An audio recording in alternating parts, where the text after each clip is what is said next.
Assalamu alaikum viewers and welcome back to my channel Study Law with Bushra.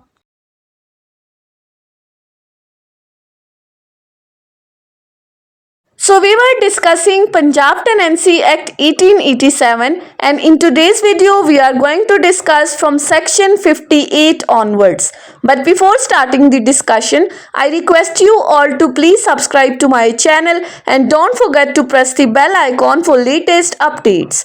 Do share this video with your friends and don't forget to comment your feedback. So let's move towards the discussion. सो हम study कर रहे थे topic of alienation of right of occupancy under chapter 6 of Punjab tenancy act. हमने section 57 तक detail में discuss कर लिया था। आज की इस वीडियो में हम स्टार्ट करते हैं सेक्शन 58 से। सेक्शन 58 डील करता है टॉपिक ऑफ सब लेटिंग। अब ये सब लेटिंग से क्या मुराद है? सिंपली अगर हम इसको समझें तो लेट सपोज हमारे पास एक टेनेंट है ए जिसने जमीन ली है बी लैंडलॉर्ड से, यानी कि ए और बी का कॉन्ट्रैक्ट हुआ, बी ने जमीन लेट की ए को जो कि टेनेंट है। अब ये टेनेंट फर्दर उस जमीन को किसी और को देना चाहता है, अपने साथ किसी और को किराएदार रखना चाहता है। लेट सपोज ए फर्दर सबलेट कर रहा है जमीन सी को। सो यहां पर क्या हुआ, ए और बी का डायरेक्ट कॉन्ट्रैक्ट था टेनेंट और लैंडलॉर्ड का। बी खुद टेनेंट है लेकिन वो अपने साथ किसी और पर्सन को इस टेनेंट रखना चाहता है, तो वो सबलेट कर सकता है या नहीं, इसके साथ डील करता है section 58। Subsection 1, a tenant having right of occupancy in the land may subject to the provisions of this act or conditions of any written contract between him and his landlord sublet the land or any part thereof for a term not exceeding 7 years।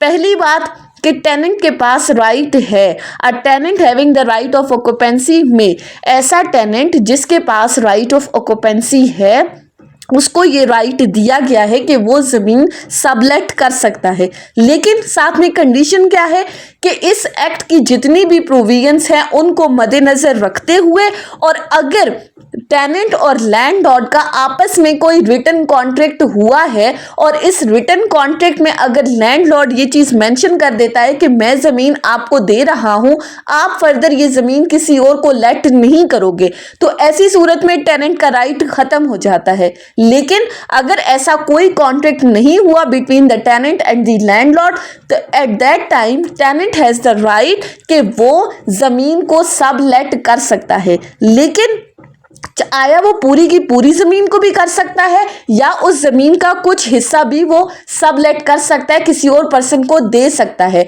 Time duration discuss किया, कितने time period के लिए कि 7 साल से ज्यादा वो जमीन किसी को सबलेट नहीं कर सकता। ड्यूरेशन क्या है? 7 साल का। Subsection 2, a person to whom the land is sublet by a tenant having the right of occupancy shall in respect of that land so far as regard the landlord be jointly with the tenant subject to all the liabilities of tenant under this act। Subsection 2 क्या कहता है कि ऐसा person जिसको जमीन sublet की गई है टेनेंट की जानिब से, अब उस पर्सन के क्या राइट्स एंड लाइबिलिटीज हैं, यानी कि जो ज़मीन किसी थर्ड पर्सन को टेनेंट की तरफ से लेट की गई है उस ज़मीन पर ये टेनेंट और दूसरा जो पर्सन है वो जॉइंटली लाइबल होंगे, यानी कि जो राइट्स एंड लाइबिलिटीज़ पहले टेनेंट की थी वही राइट्स एंड लाइबिलिटीज़ अब शिफ्ट हो गई हैं उस पर्सन के ऊपर जिसको ये ज़मीन सबलेट की गई है। यानी कि जैसे इस जमीन के लिए टेनेंट लैंडलॉर्ड को लायबल था, अब वो पर्सन जिसको जमीन सबलेट की गई है उसकी लाइबिलिटीज भी बिल्कुल सेम है। सो सबलेटिंग का सेक्शन 58 क्या कहता है? टेनेंट के पास सबलेट करने का राइट है। इसके साथ एक और सेक्शन है सेक्शन 58A जो कि बात करता है transfer of right of occupancy under any section of the act by exchange. अब आया एक्सचेंज के through right of occupancy transfer किया जा सकता है या नहीं? Section 58A subsection 1, any tenant with the right of occupancy may, with the consent of his landlord, transfer his land to all the members of cooperative society for the consolidation of holdings of which both he and his landlords are the members, and obtain from them any other land in exchange. Subsection 1 कहता है कि ऐसा tenant जिसके पास right of occupancy है वो अपने landlord की consent के साथ, उसकी मर्जी के साथ वो क्या कर सकता है, लैंड को ट्रांसफर कर सकता है। वो लैंड जो कि अंडर टेनेंसी इसने लैंडलॉर्ड से ली है, उस लैंड को वो कोऑपरेटिव सोसाइटी के मेंबर्स को ट्रांसफर कर सकता है। ऐसी सोसाइटी जिसके अंदर ये टेनेंट और लैंडलॉर्ड भी एज अ मेंबर हैं, उस कोऑपरेटिव सोसाइटी को लैंडलॉर्ड की कंसेंट के साथ ये tenant right of occupancy transfer कर सकता है और बदले में उनसे कोई और जमीन ले सकता है, यानी कि इस जमीन को ट्रांसफर करके, इसका राइट ऑफ ऑक्यूपेंसी ट्रांसफर करके एक्सचेंज में कोई दूसरी जमीन भी ले सकता है। Subsection 2, notwithstanding anything contained in this act or any other enactment in force, any land obtained in exchange in pursuance of provisions of subsection 1 shall be deemed to subject the same right of occupancy as the land given in exchange।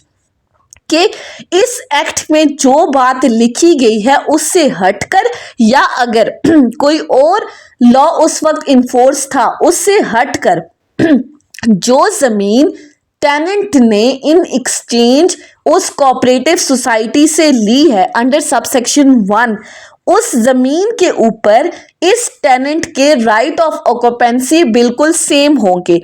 Shell का word use हुआ है, mandatory provision है, यानी कि बिल्कुल ऐसा ही समझा जाएगा जैसे कि ये वही जमीन है जो ऑलरेडी टेनेंट के पास थी, यानी कि जो जमीन एक्सचेंज में इस टेनेंट ने ली है उसके ऊपर उसका राइट ऑफ ऑक्यूपेंसी बिल्कुल सेम होगा।